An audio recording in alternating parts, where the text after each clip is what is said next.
Friends எல்லாருக்கும் வணக்கம். Welcome back to mom 60. இப்போ பார்த்தீங்களா நம்ம என்ன பண்ண போகிறோம் அப்படிங்கிறது இனிமேல் தான் அதுக்கு பேரே நான் வைக்க போகிறேன். அதுக்கு நான் என்ன பண்ண போகிறேன்னா, ப்ரெட்டு வந்து இப்போ மீதாக இருந்துச்சு. 1 2 3 4 5 ஸ்லைஸ் ப்ரெட் இருக்குது. எந்த ப்ரெட் இருந்தாலும் பரவாயில்ல, மீதி இருக்குது, இது வந்து சாப்பிட வேண்டாம்னா அதை எடுத்து என்ன பண்ணலான்னு யோசிக்கும் போது எனக்கு ஒரு டக்குன்னு ஒரு ஐடியா வந்துச்சு. சரி, இந்த ப்ரெட்டு கூட வாழைப்பழம் இருந்தது. சரி, ஒரு வாழைப்பழத்தை எடுத்துக்கிட்டேன். கூட வந்து கொஞ்சம் ஸ்வீட்னஸ்க்கும் கொஞ்சம் வந்து ரிச்சாக இருக்கிறதுக்காக பேரிச்சம்பழம் ஒரு 4. இது வந்து சாக்லேட் சிப்ஸ் எங்கள் வீட்டில் இருந்தது. உங்கள்கிட்ட இருந்தால் போட்டுங்க, இல்லைனா விட்டுருங்க. அடுத்து பேக்கிங் பவுடர். அடுத்து அதுக்கு என்ன பொருள் தேவை அப்படின்னு மிக்சர் பார்க்கலாம். இப்போ வந்து ஒரு மிக்சர் ஜார் எடுத்துட்டேன். இப்போ வந்துட்டு இது எல்லாத்தையும் இப்போ இந்த மிக்சர் ஜாரில் இந்த ப்ரெட்டு எல்லாத்தையும் நம்ம உடச்சி போட்டு எல்லாத்தையும் பவுடர் தான் பண்ணிக்க போகிறோம். இப்போ இந்த மாதிரி வந்து ப்ரெட்டு வந்து மீதமாகிடுச்சு அப்படின்னா நான் என்ன பண்ணணும்னு வேறு ரெசிபிலாம் நான் உங்களுக்கு கொடுத்துருக்கேன். ஹல்வா பண்ணலாம் இப்படி ப்ரெட் ஹல்வா சூப்பராக அப்படின்றதெல்லாம் நிறைய முறை நான் அப்லோட் பண்ணியிருக்கேன். நீங்கள் வந்து ட்ரை பண்ணி பார்த்தீங்களா? என்ன யாருக்கும் தெரியலை, எனக்கு தெரியலை. நீங்கள் கமெண்ட் பாக்ஸில் சொன்னால் தான் எனக்கு தெரியும், கமெண்ட் பண்ணால் தான். இப்போ இதில் போட்டாச்சு. இதுக்கு தேவையான அளவு சுகர் சேர்த்துக்கலாம். இப்போ வந்து இந்த ப்ரெட்டுக்கு தகுந்த அளவு சுகரு, வாழைப்பழம் வந்து சேர்க்க போகிறோம். எக்ஸ்ட்ராவாக சேர்க்க வேண்டியது. கூட வேறு என்ன மாவு அப்புறம் சேர்க்கலான்றது நான் அப்புறமா தான் முடிவு பண்ண போகிறேன். அதுக்காக வந்து சுகர் வந்து இதில் ஒரு கரண்டி அளவு நான் போடுறேன். இது ஒரு 25 கிராம் இருக்கும். இன்னும் ஒரு கரண்டி, ஒரு 50 கிராம் சுகர்னு வச்சுக்கோங்க. அவ்வளோதான். இதை வந்துட்டு நம்ம என்ன பண்ண போகிறோம்? இப்போ இதை வந்து ஃபஸ்ட்டு பவுடர் பண்ணிக்கலாம். இப்போ பாருங்கள், நம்ம பவுடர் பண்ணிட்டோம். அடுத்து இந்த வாழைப்பழம் இருக்குது இல்லையா, அதையும் அதுக்குள்ளேயே சேர்த்துடலாம். அவ்வளோதான். இது கூட ஒரு எக்கு போடுறேன். நீங்கள் 2 வேணாலும் போட்டுக்கலாம். நான் இன்றைக்கி 1 தான் போடுறேன்.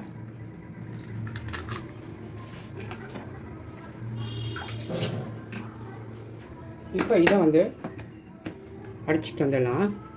இப்போ பாருங்கள், அடிச்சிட்டு வந்துடுச்சு. இப்போ வந்து இதில் வந்து ஆயில் வந்து சேர்த்துக்கலாம். அந்த சர்க்கரை எடுத்த அதே கரண்டியில் ஒரு 2 கரண்டி சர்க்கரை எடுத்துல அதே மாதிரி 2 கரண்டி ஆயில் விட்டுக்கிறேன். இது கூட வந்து பேக்கிங் வந்து பவுடர், ஒரு ஸ்பூன் அளவுக்கு பேக்கிங் பவுடர் போட்டுக்கலாம். பேக்கிங் சோடா வந்துட்டு ஒரு 1/4 டீஸ்பூன். இதை ஒரு அடி அடிச்சுக்கலாம். இப்போ வந்து அரைச்சாச்சு, பிளெண்ட் பண்ணியாச்சு. அது கூட வந்துட்டு இதில் வந்து ஒரு கரண்டி அளவுக்கு தயிர் சேர்த்துக்கலாம். இந்த அளவுக்கு தயிர். இது கூட வந்துட்டு நான் வந்து என்ன எடுத்துருக்கேன்னு பார்த்தீங்கன்னா, சத்து மாவு எடுத்துருக்கேன். இந்த சத்து மாவை வந்து ஒரு கரண்டி அளவுக்கு சத்து மாவு. நான் வந்து மாவுக்கு பதில் ப்ரெட்டை சேர்த்துருக்கோம். அது கூட வந்து சத்து மாவு எடுத்துருக்கோம். அதையும் போட்டுக்கலாம். இப்போ எல்லாத்தையுமே நம்ம மிக்ஸ் பண்ணிக்கலாம். கரண்டி வச்சோ இல்லை வந்து மிக்சியில் போட்டோ கூட நம்ம சுற்றிக்கலாம். கரண்டியால் கலக்கினா கூட ஊற்றலாம். நல்லா மிக்ஸ் பண்ணிப்போம். இப்படி இல்லைனா மிக்ஸ் பண்ணோம்னா இதை வச்சு ஒரே ஒரு தடவை சுற்றி எடுத்துக்கலாம். இல்லை கொஞ்சம் வெனிலா எசன்ஸு என்கிட்ட கொஞ்சம் தான் இருக்குது, அது ஊற்றிட்டேன். வேறு எதாவது எசன்ஸ் இருந்தாலும் நீங்கள் சேர்த்துக்கலாம், ஒன்றும் பிரச்சனை இல்லை. எங்கிட்ட பைனாப்பிள் இருக்குது, அதை கொஞ்சமாக சேர்த்துக்கலாம். போதும். அந்த முட்டை வாசனை தெரியாமல் இருக்கிறதுக்காக மட்டும்தான். இப்போ வந்து இந்த மாதிரி ஒரு கேக் இதில் வந்து நான் எண்ணெய் தடவி பட்டர் பேப்பர் போட்டாச்சு. இப்போ நம்ம மிக்ஸ் பண்ணி வச்சது எல்லாத்தையும் அதுக்குள்ளே சேர்த்துருவோம். எந்த பாத்திரமே எடுக்கல, வெறுமனே வந்து இதிலே பண்ணிட்டேன். இப்போ வந்து இதில் ஊற்றிடலாம்.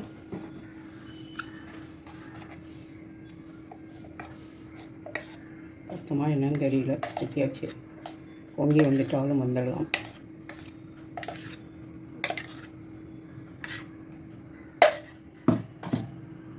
இப்போ அதில் பத்தில் நான் வேறு ஒரு ஸ்டீல் பாத்திரத்தில் பட்டர் பேப்பர் போட்டுட்டேன். இந்த பேரிச்சம்பழம்லாம் வந்துட்டு நம்ம அதுலேயே போட்டு விட்ருவோம்.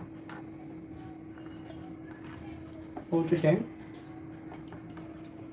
லைட்டாக மிக்ஸ் பண்ணி கொடுத்துக்கலாம். மேலேயே இருந்தால் அது தேஞ்சு போயிடும், அதுக்கு தான். அப்புறமா இந்த சாக்லேட் சிப்ஸ் இருக்குது இல்லையா, அதையுமே அப்படியே மேலே போட்டு விட்டுக்கலாம். நான் வந்து சுகர் வந்து கம்மியாக போட்டு காரணம் தான். இதெல்லாம் வந்து ஸ்வீட்னஸ் இருக்குன்னா கம்மியாக போட்டுருக்கேன். அவ்வளோதான்.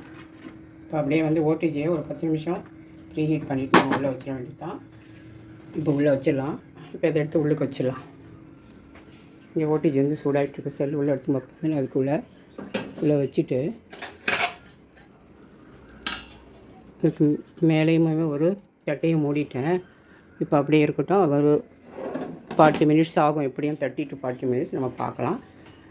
180 டிகிரியில் ஒரு 30 நிமிஷத்துக்கு அப்புறம் நம்ம பார்க்கலாம். ஃப்ரெண்ட்ஸ், இப்போ வந்து நம்ம கேக் ரெடி ஆகிடுச்சு. வேறு இனிமேல் வைப்போம். இப்போ வந்து குத்தி பார்த்தா வெந்துடுச்சு. அப்படியே வந்து மேலே கவுத்துடுவேன்.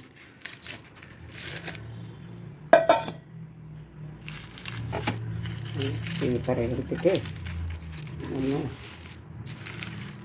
கையில் செல்லு வச்சிட்ருக்கேன் நான். அதனால் கொஞ்சம் லேட் ஆகுது. எடுத்துட்டு காட்டுறேன். இப்போ வந்து கேக்கை வந்து பிளேட்டில் மாற்றிட்டேன். இந்த மாதிரி பாத்திரத்தில் தான் வச்சேன். அலுமினியம் இல்லை, ஸ்டீல் தான். ஓடிஜிக்குள்ளே வைக்கலாம். பட்டர் பேப்பர் போட்டால் தீயாமல் வந்துடும். இப்போ வந்து நம்ம கட் பண்ணலாமா பார்க்கலாம். சூடாக தான் இருக்குது. இப்போ நம்ம கட் பண்ணிடலாமா? நம்ம சூடு இருக்குது.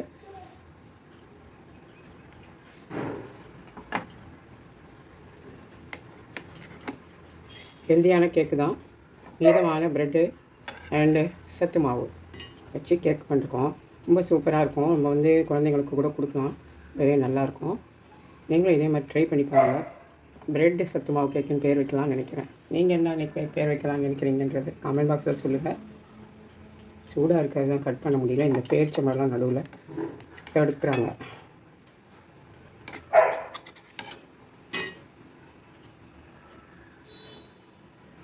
சூப்பரான ப்ரெட்டை வச்சு சத்து மாவு வச்சு கேக் பண்ணுறோம். நம்ம இதுக்கு பட்டர் போடல. நீங்கள் தேவைப்பட்டால் நீங்கள் பட்டர் கூட யூஸ் பண்ணிக்கலாம். என்ன தேவையோ எதை வச்சு வேணால் நீங்கள் செய்யலாம். கூட பனானாவும் சேர்த்துருக்கோம். வாழைப்பழம் ரொம்ப ஹெல்த்தியான ஒரு கேக்கு தான். குழந்தைங்களுக்கெல்லாம் செஞ்சு கொடுங்க. நீங்களும் சாப்பிடுங்க, என்ஜாய் பண்ணுங்கள். ப்ரெட் பனானா சத்து மாவு கேக். ஓகேவா? அது பேர் அப்படி வச்சுக்கோமா? நீங்களும் இந்த மாதிரி ட்ரை பண்ணி பார்த்துட்டு எப்படி இருக்குங்கிறத சொல்லுங்கள். எப்போயுமே அளவுகள் வந்து நான் வந்து கரண்டியில் அந்த மாதிரிலாம் கொடுக்குறேன். நீங்கள் வந்து அந்த ப்ரெட்டு வந்து எவ்வளோ இருக்கோ அதை அளந்து எடுத்துக்கிட்டு அதுக்கேற்ற மாதிரி நீங்கள் சர்க்கரை நீங்கள் போட்டுங்க. எப்பவுமே ஒரு கப்பு இருந்தால் 3/4 கப்பு சுகர் போதும் நமக்கு. நம்ம பேரிச்சம்பழம்லாம் சேர்க்கறதுனால 3/4 கப்பே போதும். அப்படி இல்லைனா தான் நீங்கள் ஒரு கப்பு சேர்க்கணும். வாழைப்பழம் இனிப்பு இருக்குது. இதை பார்த்து தான் நீங்கள் சேர்த்துக்கணும். அது பால் தயிர் எல்லாம் பால் இல்லை, தயிர் விட்டுருக்கணும். நீங்கள் பால் வேணால் கூட சேர்க்கலாம். அந்த கன்சிஸ்டன்சி எப்படி இருக்குன்னு பார்த்துக்கிட்டு தகுந்த அளவு மாவு வந்து எவ்வளோ வேணுமோ அதை நீங்கள் சேர்த்துக்கோங்க. ப்ரெட்டு போட்டதுனால இப்படி சொல்கிறேன். ப்ரெட்டு போடாமல் இருந்தால் நீங்கள் ஒரு கப்பு சத்து மாவுக்கு 3/4 கப்பு சுகர் போட்டுக்கோங்க. வாழைப்பழம் இருந்தால் போட்டுக்கோங்க. இல்லை பேரிச்சம்பழம் ஏதாவது போட்டு எல்லாத்தையும் ஒன்றா அதே போல் மிக்ஸ் பண்ணிவிட்டு ஊற்றி வச்சுருங்க. ஓகேவா? Thank you friends.